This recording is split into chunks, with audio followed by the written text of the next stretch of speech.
Everyone. Thank you for tuning into today's webcast. My name is Zina Pagan, ARF's Marketing Manager, and I will be your moderator for today.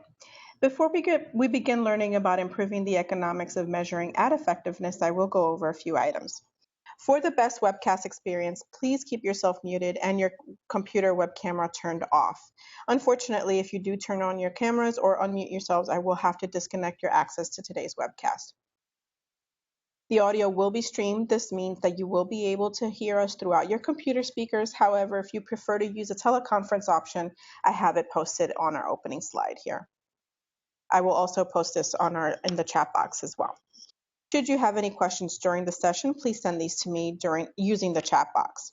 ARF does not own the rights to the presentation. The session will be recorded. If you would like to view the recorded event, the file will be available within 2 weeks from today. We are extending the conversation on social media. If you would like to join us, please use hashtag ARFWebcast. If you're interested in hosting a webcast of your own, please contact me at zina@thearf.org. We are hosting several webcasts as part of our Webcast Wednesday program through August and the fall. If you're interested in any one of these, please let me know. And also, for the first time ever, the ARF will visit the Helen Mills Theater here in New York City with our Maximizing Mobile Creative event on September 22nd.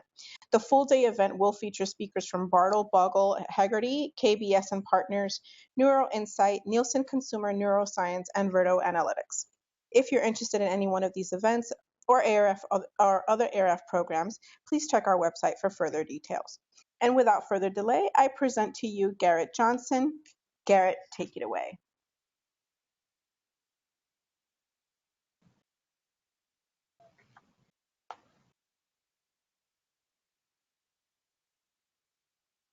Garrett? Can you see my presentation now? Not yet. Still not? No, can you try it again? I will.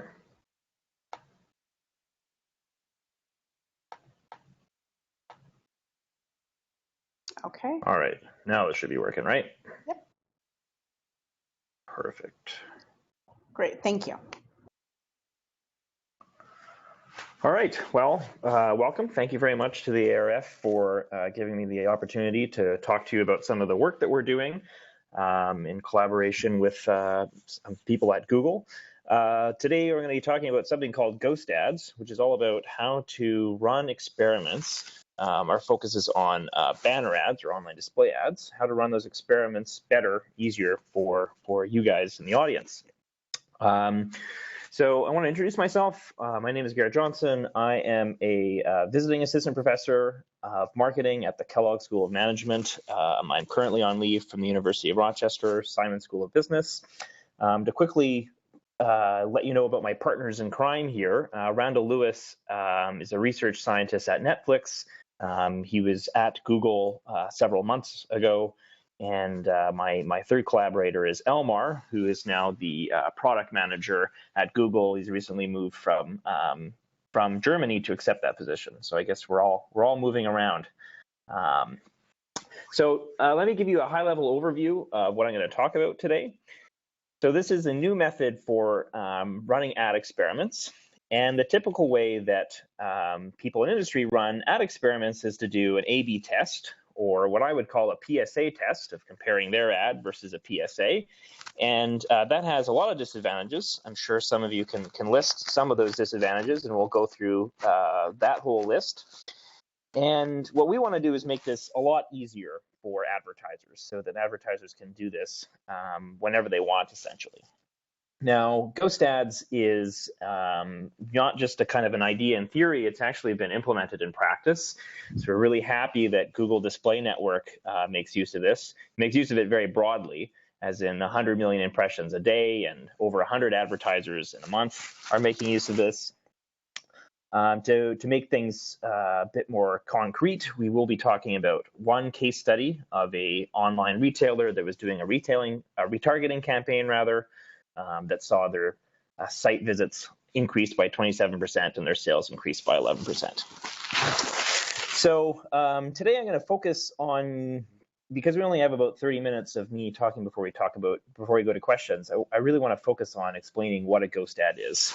Before I get to that, some housekeeping items. First item of housekeeping is simply that if you're interested in the slides or the paper or some links related to this research, I've posted them on my website, and I've given you a link down there, garjo.com/research. Encourage you to check that out. So that's housekeeping number one. Housekeeping number two is that this is Google, and I'm not speaking for Google. I am a researcher, and I am very fortunate to collaborate with Google, but I'm not an employee of Google, and so I can only tell you my opinion and not Google's opinion. Third item of housekeeping, I hope or expect that that one big question that will come out of this is how can I make use of ghost ads? And some of you may be frantically Googling for ghost ads and not finding much. There's two reasons for that. The first reason is that ghost ads is called conversion lift at Google Display Network. Now, if you were to Google that, you wouldn't really find much of anything either, and that's because Google is still, Google does not make this available to all their advertising customers, but it can be available to large advertising customers by contacting your Google account management team. So this has already been used, as I said, by hundreds of advertisers, and so I encourage you, if you want to make use of this, to reach out to your account specialist at Google. Now, my collaborator is the product manager, so if you have questions that are related to this product that are not about how can I start using it, please do feel free to get in touch with Elmar. I've put his email address there. All right, so enough housekeeping. Let's talk about this. So the way I want to get started is to fix ideas with a sample campaign and think about how we would run an experiment in that particular case. And once we fix those ideas, we will make some progress on talking about ghost ads. So our story starts at Macy's.com. I was very excited about the new Star Wars movie, and I browsed some Star Wars related products. I came across one particular item that really stood out, and that is a Star Wars Darth Vader one-piece pajama suit. Now, if you look at the price here, this priceless consumer item retails for only $49.99. I was able to keep myself back from purchasing it at the time, possibly because I wanted to save my marriage.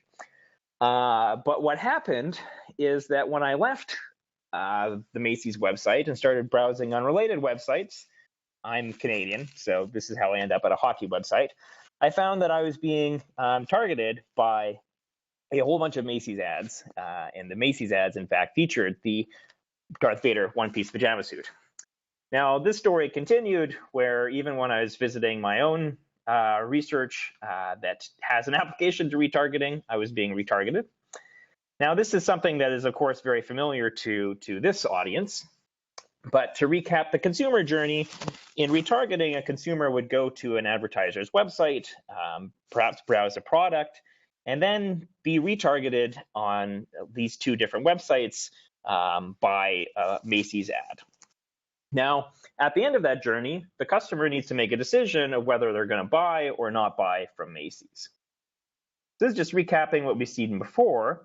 Now, if you were Macy's, the question you have with respect to your advertising is, what is my ROI? Or put another way, what would have happened had I not advertised?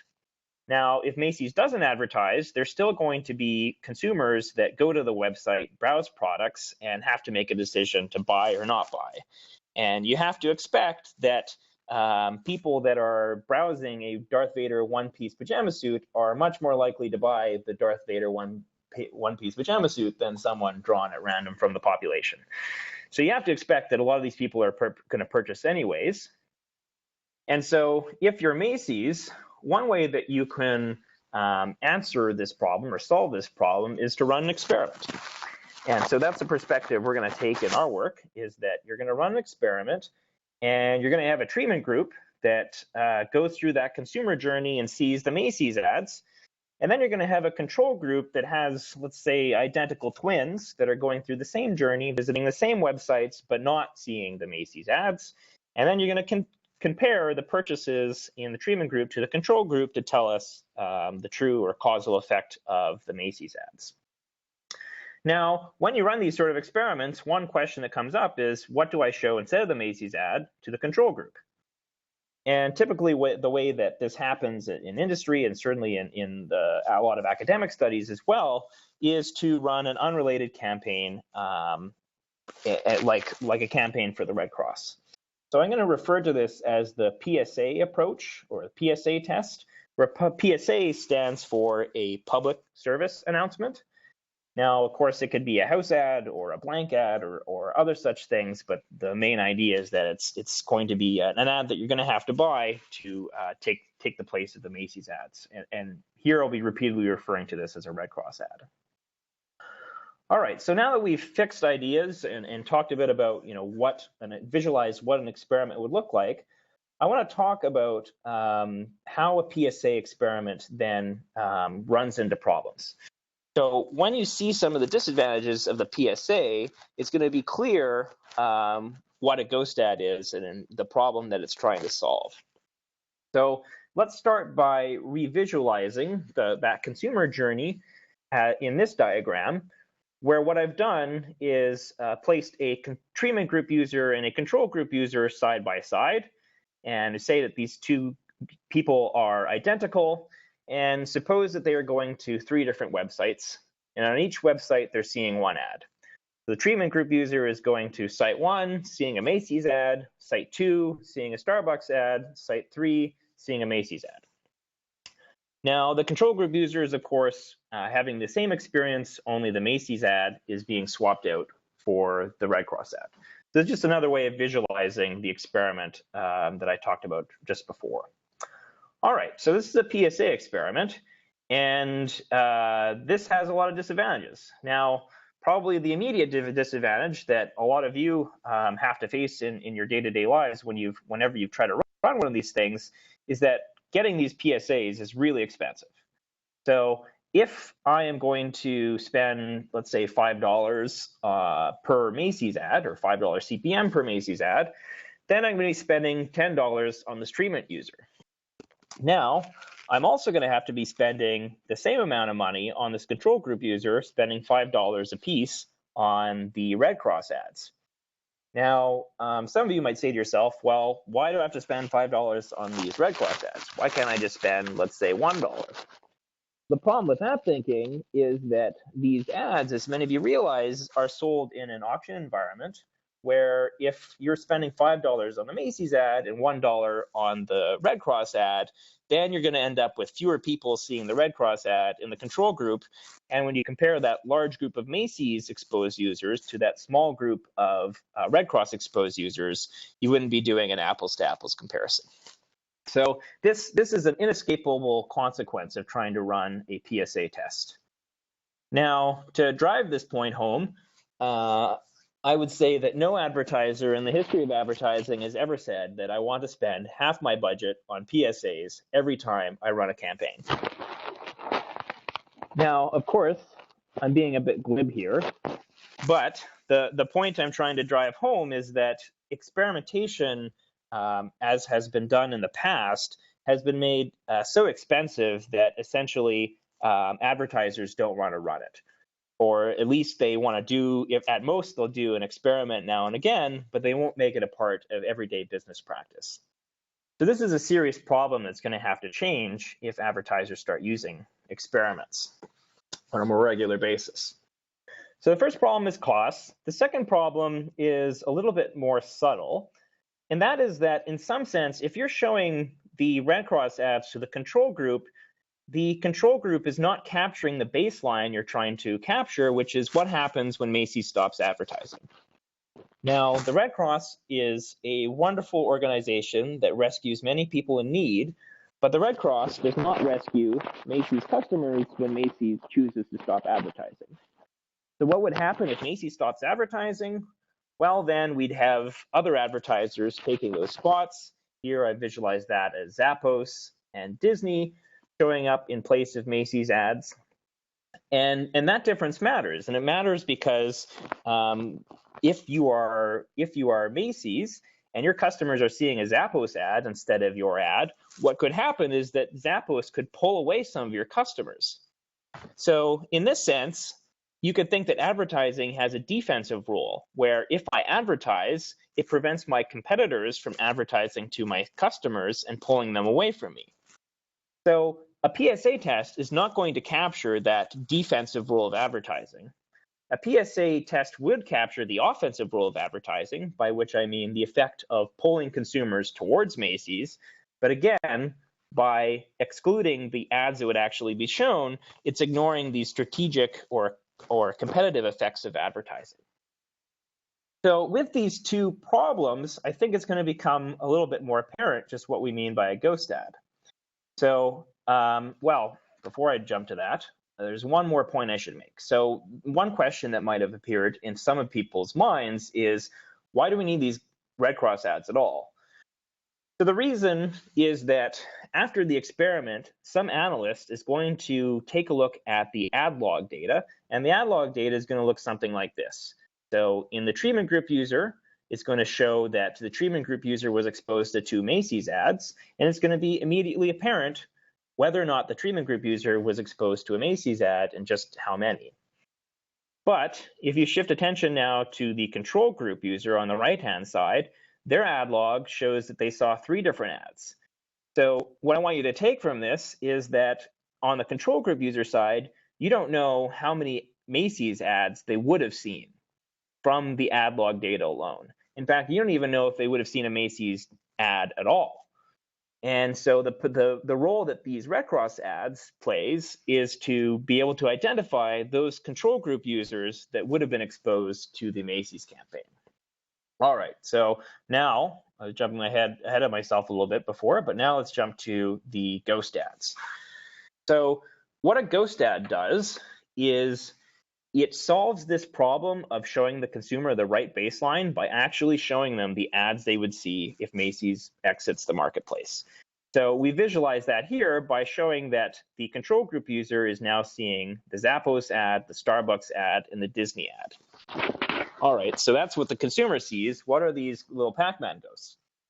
The Pac-Man ghosts are meant to capture the fact that the ad platform, that is Google, is going to know which of these 3 ads shown to the control group user would have been ads for Macy's. So I'm going to take you through this in a few rounds. So if you didn't get it on the first round, hopefully you'll get it by the 3rd or 4th. So what is a ghost ad then?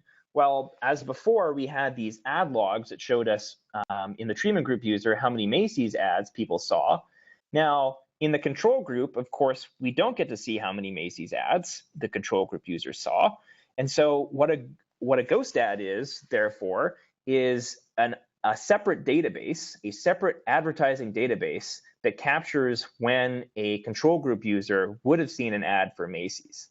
So now, if you want to answer the question, how many Macy's ads would the control group user have seen, you go look up the ghost ad log, and you see that the control user would have seen 2 out of 3 ads would have been ads for Macy's. So then, kind of summing up, the definition of a ghost ad impression is that it is a log entry that flags when an experimental ad would have been served to a user in the control group. Now, at this point, it's probably helpful to talk a little bit about why we chose the name ghost ads, because ghost ads is really a metaphor for what we're doing. Now, the word ghost is a metaphor in a couple of ways. Number one, ghosts are invisible. And from the perspective of the consumer, a ghost ad is completely invisible. They're just seeing the ad that they would otherwise see. The second part of the metaphor is that ghosts can possess things. That's something we can see in reliable sources like the Ghostbusters movie, the most recent and the past ones. Now, if ghosts can possess things, what this means here is that in some sense, the ghost ads are possessing the Zappos and Disney ad. And though the consumer can't see which one of these ads are possessed, we as the analyst or we as Google can know which one of these ads is actually would have been an ad from the experiment. So the last part of the metaphor is the word ad, because in some sense, a ghost ad is not properly an ad at all. The consumer ads are concrete things that consumers are seeing, and the concrete things that the consumers are seeing are the Zappos, Starbucks, and Disney ads. So that's not the ghost ad. But from the perspective of an analyst, the ad is really just a database entry. And so in that sense, what we're creating is a database entry, and that's the sense in which this is actually an ad. All right, so I hope that that is clear, seeing as we've passed through it in explaining it a few times, but certainly have questions after the fact. So that's a ghost ad. Now, it turns out that there's a third and very serious problem with the PSA approach, and that is that it's just incompatible with the way a lot of advertisers want to buy advertising. So in particular, a lot of advertisers like to use cost per click, or CPC, or cost per action, or CPA campaigns. Now, these are great tools because they're going to allow advertisers to optimize their campaigns, and in particular, allow the consumers to automate, the computers to automate those campaigns in real time without someone having to intervene. And because this has such great properties, it turns out that 2/3 of dollars spent in the online display advertising industry makes use of cost per click and cost per action campaigns, which you can think of as in-campaign optimization. So what's the problem with this? The problem is that if the ad platform gets really smart about matching campaigns to people it thinks will like campaigns, it's going to go out and find different types of people that like each campaign. So to make this concrete, in our Macy's and Red Cross example, the ad platform is going to go find a bunch of fashionistas that are going to like the Macy's ad. And on the control group side, the ad algorithm is going to find a lot of bleeding hearts that are going to love the Red Cross campaign. So then at the end of the day, when you get your results back and you try to compare them, you're going to be comparing a bunch of fashionistas to a bunch of bleeding hearts, and it's pretty much guaranteed that the sales in the fashionistas group is going to be higher even absent the advertising. So what I'm trying to say here is that cost per click and cost per action are going to create this apples and oranges comparison, such that an experiment, which should be this beautiful, simple plug-and-play tool, is actually going to give you the wrong answer. Now, again, this is not all about bad news. The good news is that we've been able to apply some science to solve this problem. And that is sort of the subtlety of ghost ads, is knowing when a consumer in the control group is going to be exposed to an ad from the campaign. And I've explained what a ghost ad is. Maybe in the Q&A we'll have a bit more chance to explain just how that works. But the reason it's important is that it solves this exact problem, that if you want to run a CPC or CPA campaign, you wouldn't be able to do it with the PSA, but you would be able to do it with ghost ads. All right, so summing up then, ghost ads have a lot of benefits. First of all, they're low cost. In fact, if you're an advertiser and you want to use it on Google, it's free. PSAs are the opposite of that. Ghost ads provide, in some sense, the right baseline ad exposure, whereas PSAs don't. And very seriously, ghost ads are actually going to provide a valid apples-to-apples comparison no matter what pay model you're using, whereas PSAs will at best do that for a CPM campaign. If you're somewhat lucky. All right, so I promised you a case study that would make this a little bit more concrete. So let's talk about this. The case study is to dynamic retargeting. Unfortunately, this was not Macy's. It is a retailer that is primarily online that sells sporting and outdoor goods. The retailer asked not to be named. But this is the sort of creative that they ran. You're very familiar with these creatives, of course, either as an advertiser or as a user. So what happened in this campaign is that the advertiser went out to find consumers that had viewed products on its webpage, abandoned carts, but had not purchased in the past 30 days. So this campaign ran for about 2 weeks. It reached about 500,000 users with 8 or 9 million impressions at a cost of about $30,000. Now, these experiments are on the Google Display Network, so it's not just one publisher. These ads are showing up across 500 plus different publishers. And in the experiment, the treatment control group split was 70% of users were in the treatment and 30% were in the control. So that gives you a sense of what the campaign was like. Now, probably what you'd expect me to do is to jump straight to the results.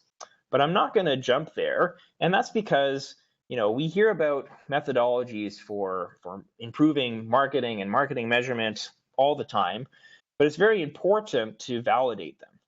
And this is especially important for an experiment because I've told you that even in a nice, clean experiment, you can't expect things to go correctly.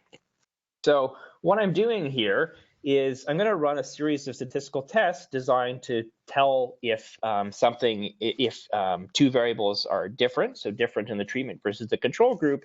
And the fact that these p-values are high, meaning greater than 0.05, means that these things seem to be similar. So what am I doing? Well, first of all, we're going to look at the users that are exposed to the campaign, and we're going to compare them by city. So we'd be worried if there's twice as many people from Chicago in the treatment group as there are proportionally in the control group. And it turns out that seems to be very balanced.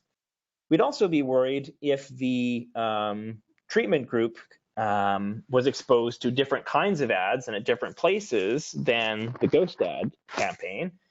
And we're going to compare the ad shown both in terms of the creative and the first website that it was shown at, and that seems to be the same.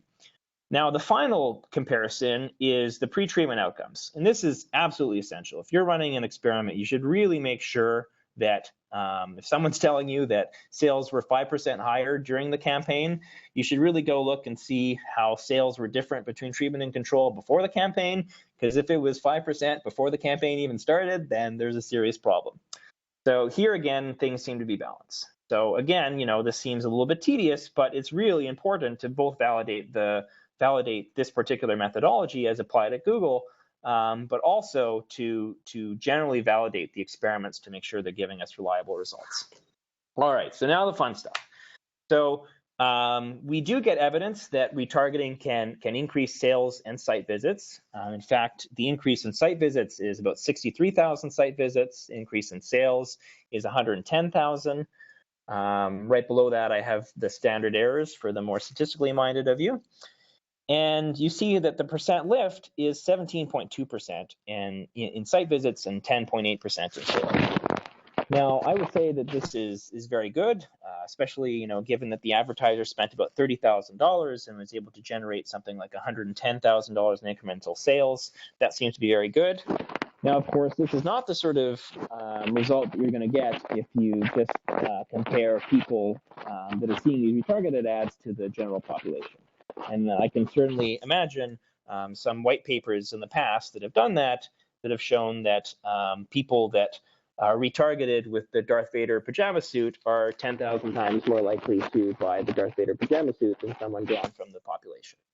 So that's a sort of mistake we want to avoid, and we're able to get unbiased, good, conservative estimates of the effects of advertising that still seem to be probably profitable. All right, so let's see how much time. I have a few minutes, so maybe briefly touch on some follow-up work that came from this. And if people have questions about that, then maybe we can return to that in the Q&A. So very briefly, I spoke about one campaign in detail, but you can imagine that if 100 or more advertisers are using this every month, that there's more studies to look at. So we did a paper, about a year ago now, where we looked at 400 of these experiments, or 432 of these experiments. They were very large in the sense that, on average, they lasted for 20 days and reached almost 6 million users. So across all of this, we were able to look at some interesting questions. And the most important question is, does advertising work? And we have, I think, some of the best evidence from this sort of field experiment to suggest that it does actually change consumers' real world behaviors. So on average, there's a 16%, sorry, not on average, on median, there's a 16% increase in site visits, and there's an 8% increase in conversions. Now, again, we can talk a bit more of that with questions. I could walk you through this plot, which shows 300 or 400 of these experiments with the visitor lifts on the right-hand side, sorry, on the y-axis. The nice thing here, of course, is that we seem to be finding that ads are pretty reliably have a positive effect and pretty reliably are statistically significant. But again, we can talk a bit more about that after the questions kick in. So that was one paper. A second paper I wanted to briefly draw your attention to is this cost per incremental action paper that I have with my co-author Randall Lewis.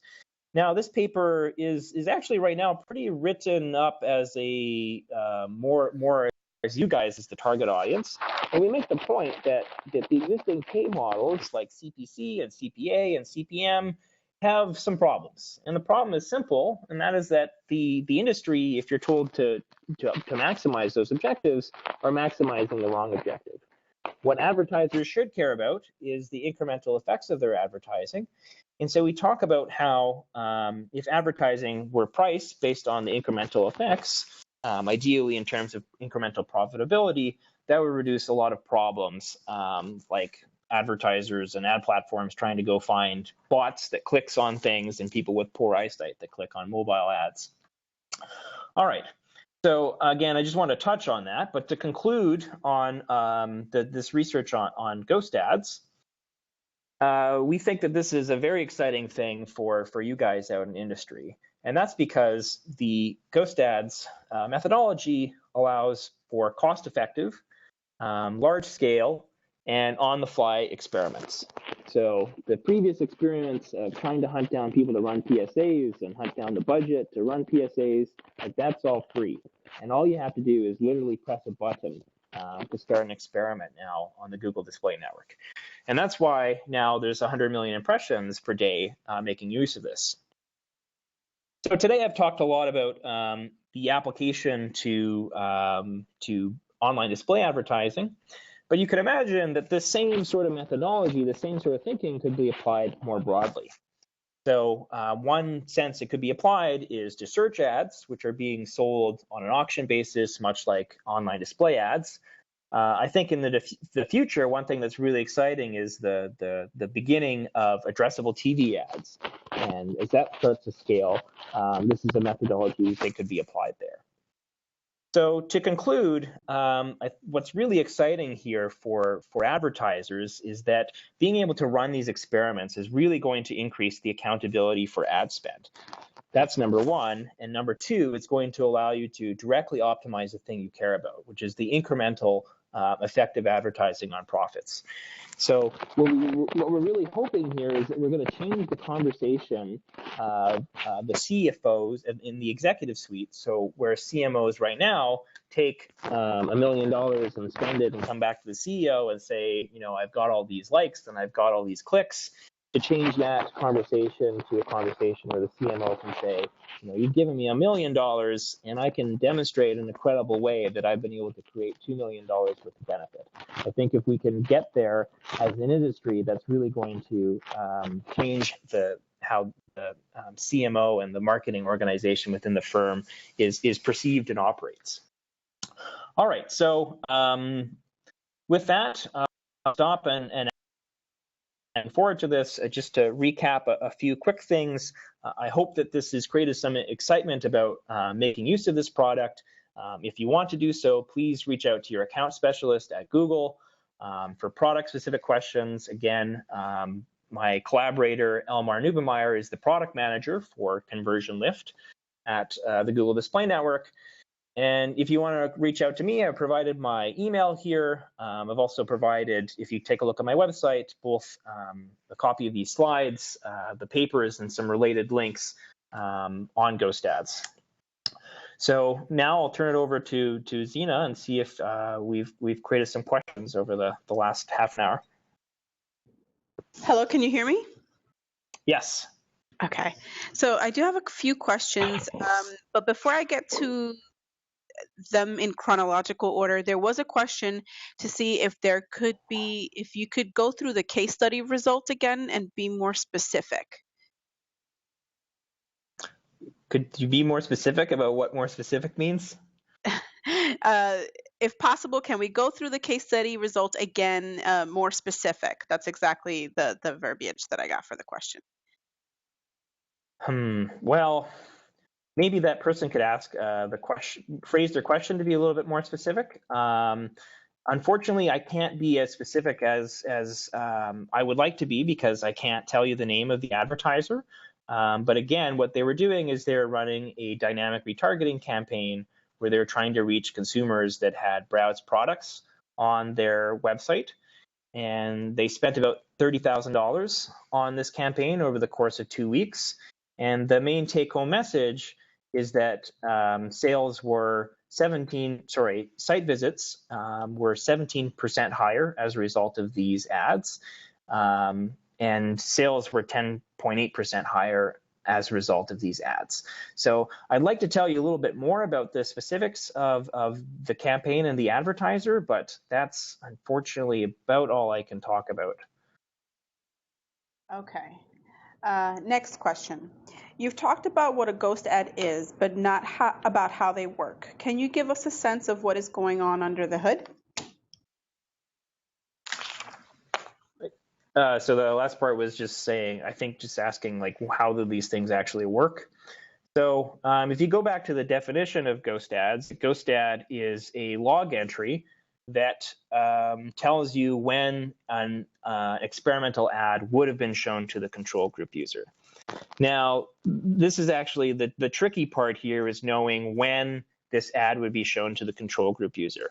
So I'm going to take you through a little bit how that works. So I've prepared a couple extra slides here in case some of those questions came up. So how do they work? Well, the first cut is you might ask yourself if these CPC and CPA campaigns are optimizing the PSA and the Macy's ad differently. You might say, why not just optimize them the same?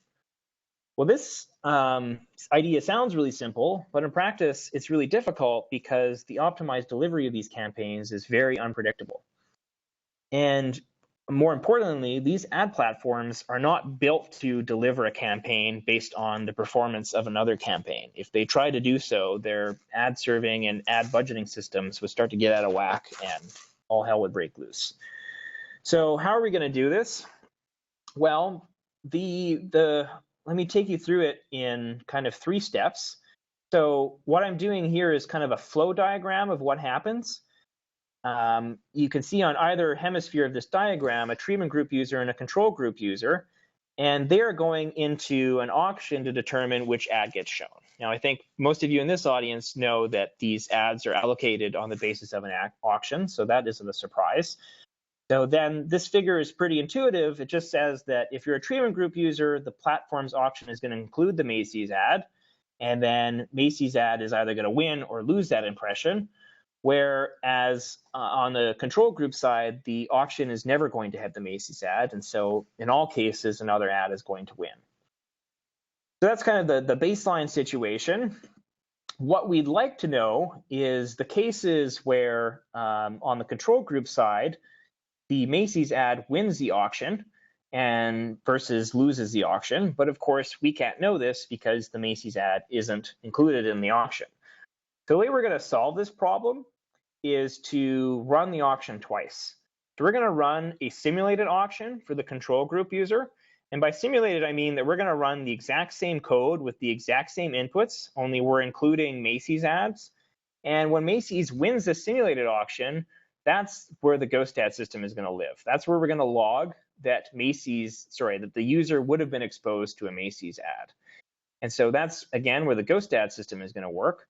But what's important to realize is that this simulated auction has no bearing whatsoever on the real auction. The real auction is happening just as it did before, where on the treatment side, Macy's ad is going to win some of the time, and on the control side, it's never possible for Macy's to win.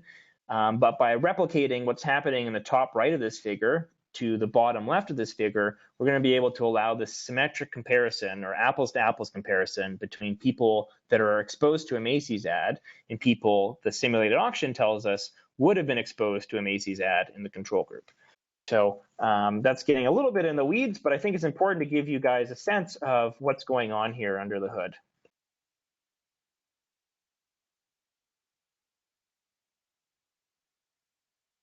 Next question. Can you say more about the 400 ad experiments you analyzed and what did you learn? All right, so I thought that some people might be interested in this for sure. So let's go back to this. So again, we looked at 400 different campaigns. They were very large, so on average, well, they were very variable, but on average, they were about 6 million users. Now, the first and very important question we wanted to know is, are these ads effective? And we were able to find that most of the time they seem to be, we have some very strong evidence that they are effective. On median, there's a 16% lift in site visits relative to the baseline established by the control group. And there's an 8% increase in conversions as a result of the ads. So that's the question. The first question is, does this actually change consumers' real behavior in the real world and not just kind of responses to surveys? The second question is, what is the carryover effect of these campaigns? This is something that's very important for advertisers as they try to optimize their campaigns and understand the value that's created by campaigns.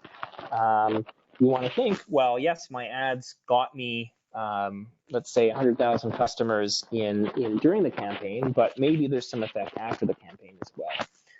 So we looked at this 4 weeks after the campaign for a subset of about 100 for which we had that data. And we found that the carryover was on average pretty modest. So 4 weeks after the campaign, in addition to the lift during the campaign, there was a 16% additional lift in site visits and a 6% additional lift in visitors. Now, kind of under that average, there seems to be a lot of variance where some have larger carryover and some have negative carryover, where the ads are just causing you to visit the website earlier than you would otherwise. But on average, we're seeing modest carryover.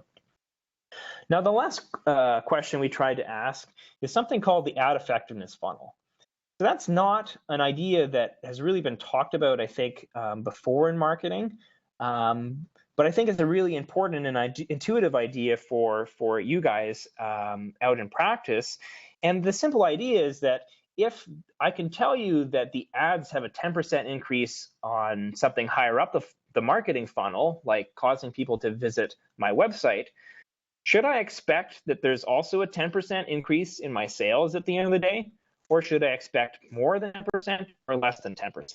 Again, this is really helpful for advertisers that either don't have that data on sales or for whom that sales data is going to be really noisy.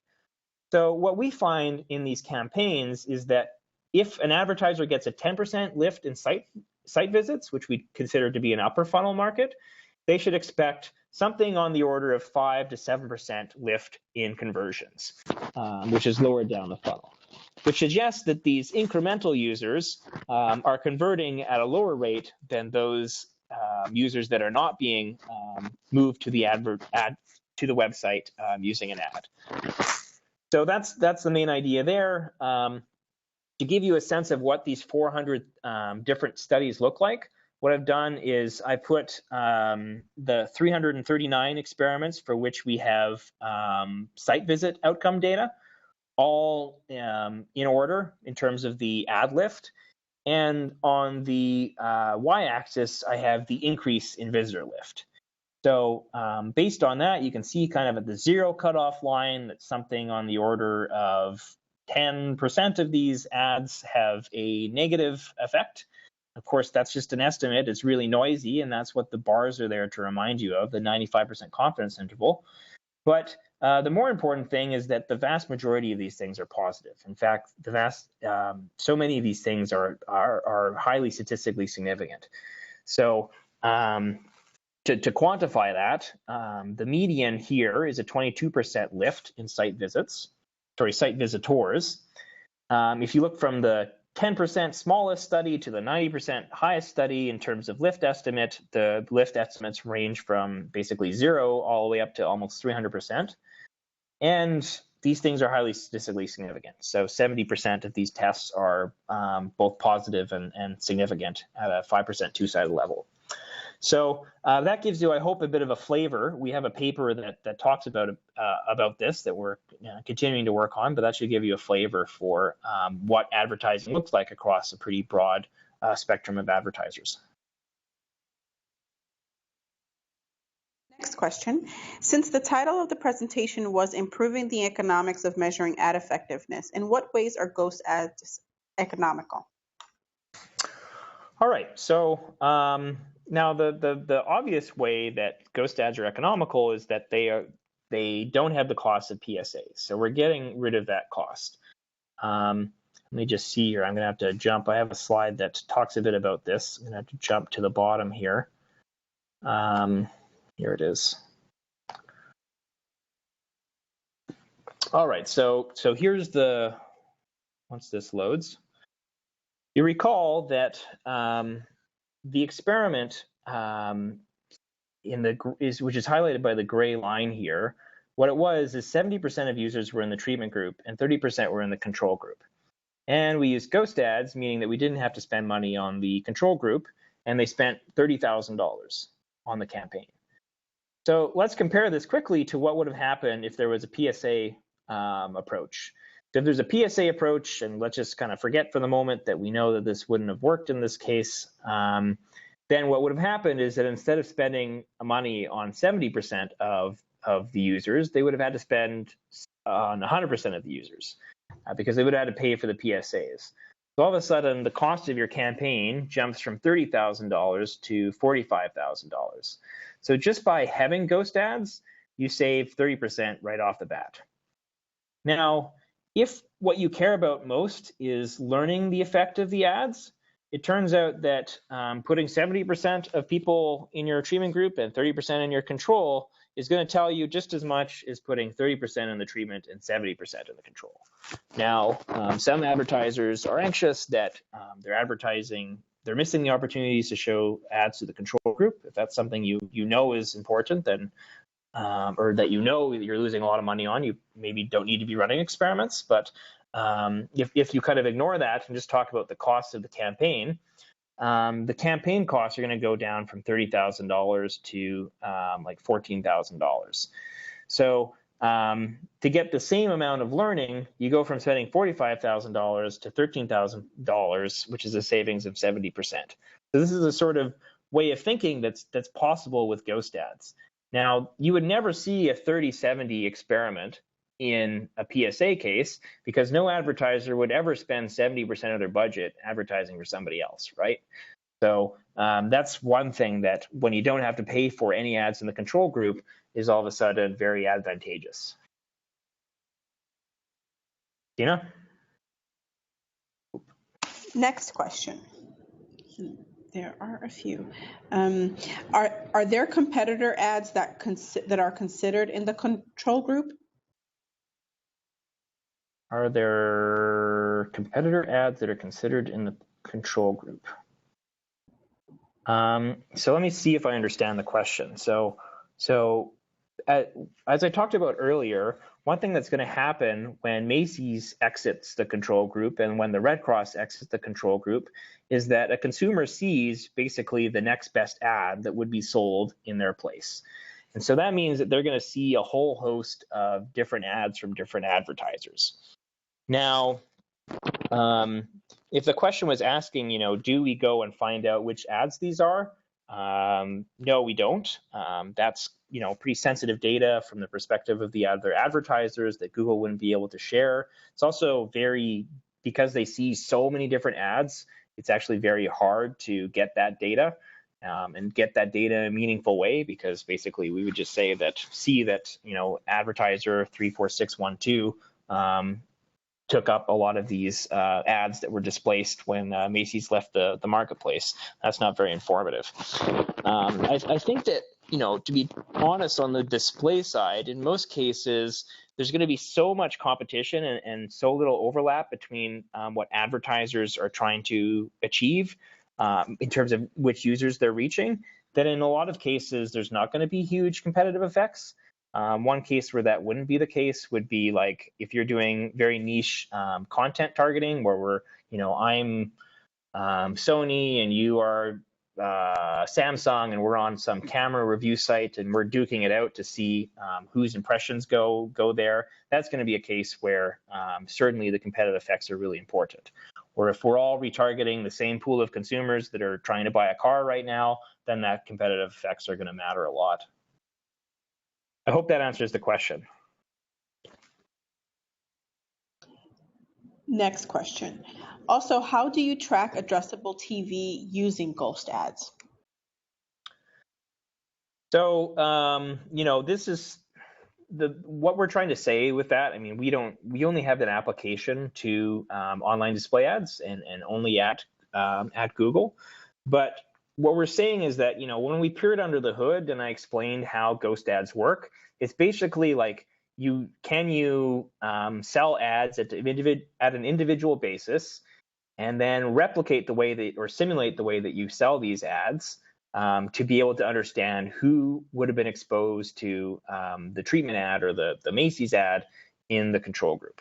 So what we're saying is that, we expect that addressable TV is going to be sold in much the same way that online display ads are sold on the internet right now.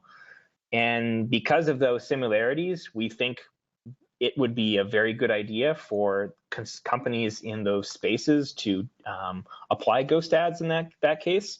Now, of course, tracking outcomes with TV is going to be harder, right? Because now all of a sudden, instead of a user whose cookie you can follow around the internet and connect to your online outcomes, is now a household. And so you have to have some way to get into your sales data to be able to know, okay, that Garrett Johnson lives in Evanston at this address and was exposed to the ad we manipulated in their addressable TV, and then walked down to Macy's and bought the Star Wars pajama suit. So that's the sort of thinking that would have to happen for addressable TV.